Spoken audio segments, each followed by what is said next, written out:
కొమరంభీం జిల్లా కలెక్టరేట్ ఎదుట తేజాపూర్ వాంకిడి మండల మహిళలు ధర్నా నిర్వహించారు.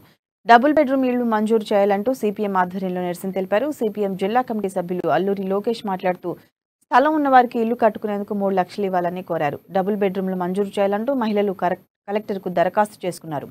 ఇళ్లు మంజూరు చేయకపోతే కలెక్టరేట్ కార్యాలయాన్ని దిగ్బంధిస్తామని, న్యాయం జరిగే వరకు పోరాడతామని మహిళలు హెచ్చరించారు.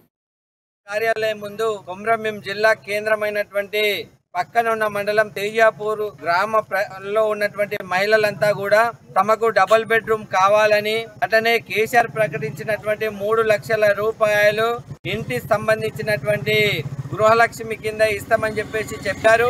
వెంటనే తేజాపూర్ లో ఉన్నటువంటి మహిళలంతా కూడా కలెక్టర్ దగ్గర దరఖాస్తు పెట్టడానికి వచ్చి ఉన్నారు. కాబట్టి ఈ రోజు రాష్ట్ర ప్రభుత్వం ప్రకటించినటువంటి ఈ గృహలక్ష్మి కింద కావచ్చు 3 లక్షలు, అట్లనే డబుల్ బెడ్రూమ్ సంబంధించినటువంటిది ఇప్పటికే ప్రభుత్వం ప్రతి ఒక్కరికి ఇవ్వాల్సిన అవసరం ఉంది, ఇవ్వాలని చెప్పి సిపిఎం పార్టీ డిమాండ్ చేస్తా ఉంది. ఇవాళ ఈ రాష్ట్రంలో ఎక్కడ కూడా డబుల్ బెడ్రూమ్స్ పేద ప్రజలకు అందలేదు, అనేక ఆశలతోనే ఉన్నారు. కలెక్టర్ కార్యాలయం ముందు కొమరంభీం జిల్లా కేంద్రమైనటువంటి పక్కన ఉన్న